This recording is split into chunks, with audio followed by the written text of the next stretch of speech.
You know, the Plastic Addict used to say that he didn't judge whether a toy was Plastic Addict worthy based on any glaring negatives, but rather on the glaring positives of the figure, meaning that these were things that were good, but they really stood out because everything else was bad. The thing is that I don't think we can really apply this logic anymore now that we've had the Netflix trilogy of toys come out. No toy really comes out with glaring positives anymore. Or at least I thought so. You see, recently Hasbro decided they wanted to tackle legend scale combiners again, something they hadn't touched since Transformers Prime, really.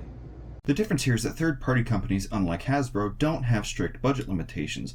They kind of just do whatever they want with the parts count, whatever they want with the paint budget, and then they'll just sell at a profit later. Hasbro is extremely strict on what its designers are allowed to do. But you know what? This was the design team that was able to give us a fully functioning Magmatron that has great posability in all three Dino modes and actually is a really good robot mode. So how bad could it really be?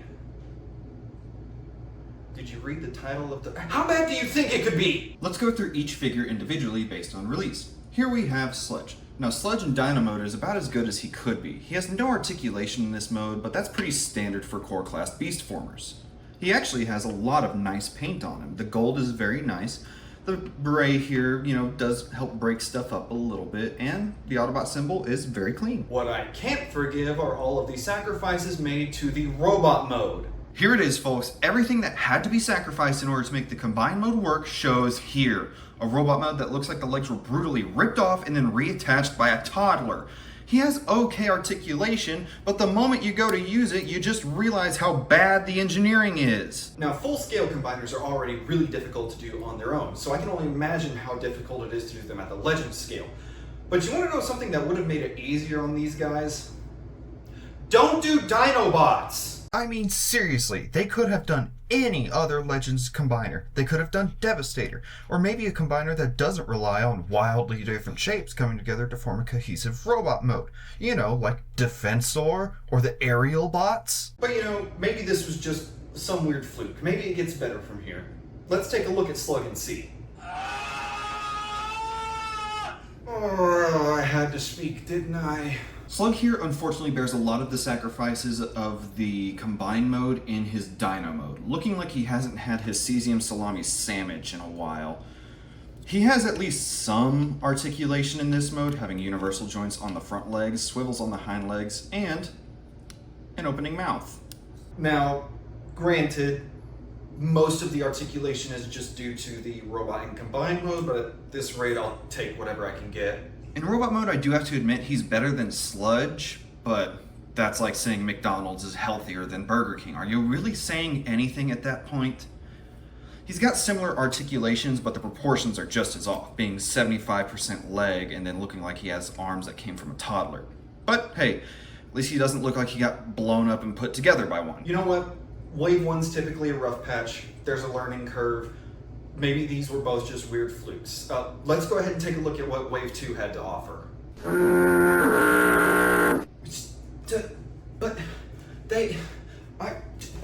God damn it! Grimlock here, unlike Slug, looks like he's been going through a bit of a rough patch recently, with a few too many pints of ice cream and a few too many beryllium bologna sandwiches.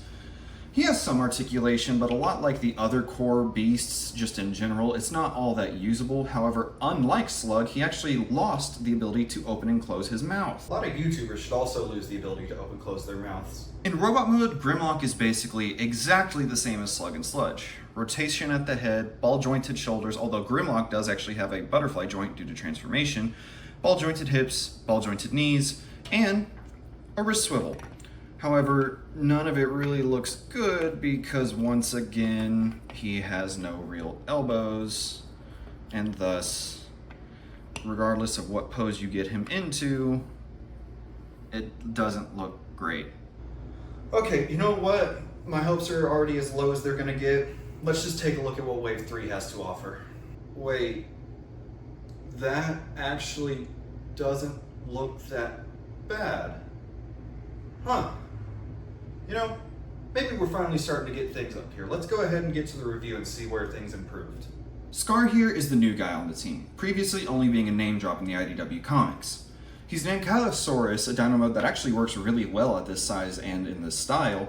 He's supposed to be the medic of the team, which, actually makes sense that you would have your medic be the most armored of the group. After all, you wouldn't want your medic being blown to bits on the field. He has 4 points of usable articulation in this mode, each one being a swivel at each of the legs. Could be better, but not the worst. Wow, a core class Dinobot that actually did something good. Let's keep it going. What does the robot mode have to offer? God damn it! Just when I thought things were improving. Yes, unfortunately even the new guy wasn't able to escape the formulas of this set. Although I will say, his weapon is egregiously bad compared to the others. At least they attempted to hide the fact they were combined mode bits. This is just a hand with a thing on the end of it. He has all the same articulation as the others, but for some reason on my copy, he refuses to stand up straight, constantly leaning back because I'm guessing something is wrong with the ball joints. I don't know if this is a widespread issue or if it's just my copy, so I won't say it's a figure issue, just a copy issue. All right, you know what?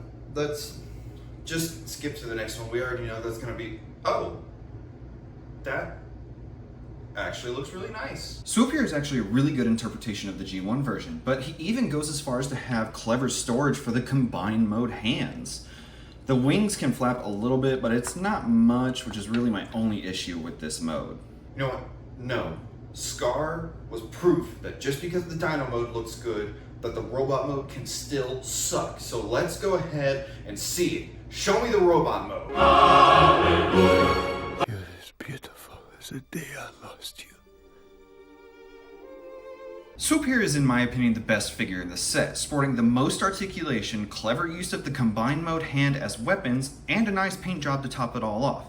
He has a ball-jointed head, ball-jointed shoulders, ball-jointed elbows, a waist swivel, ball-jointed hips, knee joints, and a thigh swivel. This is the most articulated core class figure I think I've ever handled. Wow. A core Dinobot that has great articulation, useful articulation, looks good in both modes. We might be looking up, people. Show me the next one. Snarl was the final release of this set, and unfortunately falls in line with Sludge in terms of Dino mode articulation. He has none. However, unlike most other members, this actually is a very nice Dino mode, though I do wish the sword had better weapon storage. That's a bit stupid. Be like Swoop. Please be like Swoop. Please be like Swoop. Fortunately, for my sanity, Snarl here is a lot closer to Swoop in terms of quality, sporting more articulation than majority of the other members, just not quite as much useful articulation as Swoop. Where Swoop had ball joints at the elbows, which could kind of mimic a bicep swivel, he also had thigh swivels.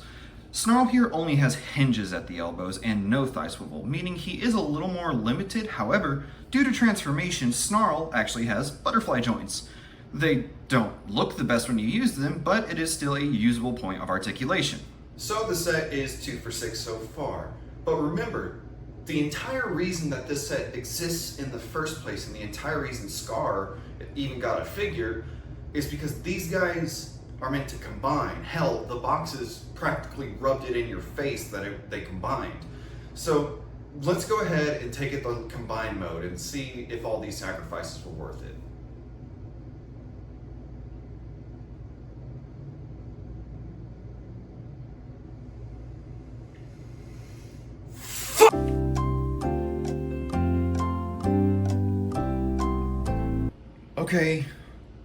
Okay.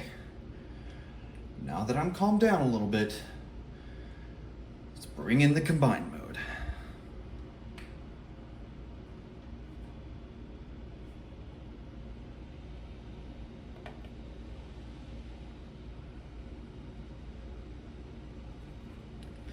Son of a bitch!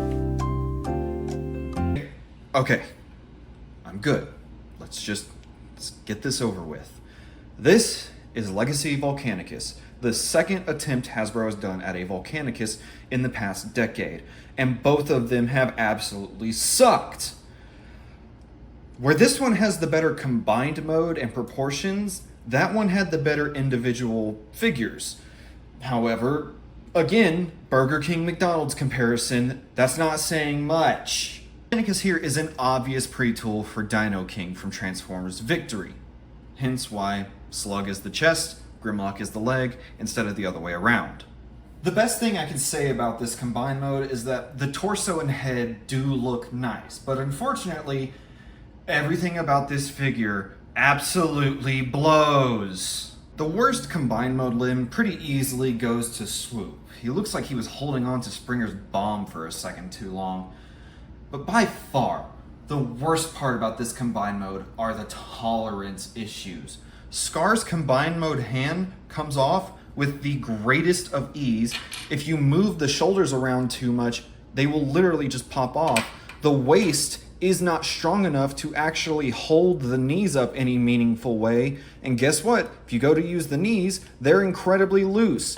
This figure can barely stand up on its own. And now we know that it could have been different because Dino King not only looks better, but they gave him more pieces that actually allow him to not only pose better, but make him more stable in the combined mode. There was no reason to skip out for the Dinobots. Oh, one other thing. Volcanicus is typically depicted with this massive sword that, he could use to cleave other combiners in half with. So let's take a look at what sword this set came with. Well, they do say size doesn't matter, right? Jesus, that's not a sword, that's a kitchen knife that I'm gonna use to make my dinner tonight. That does not belong in the hands of a mighty combiner made up of the Dinobots, one of the most popular teams in Transformers history. Let's see, Volcanicus' official Hasbro release is 0 for 2. Hopefully Kang Toys redeems him a little bit. With all that being said, I'm Wolfatron 3000. Legacy Volcanicus sucks, and I will see you some other time.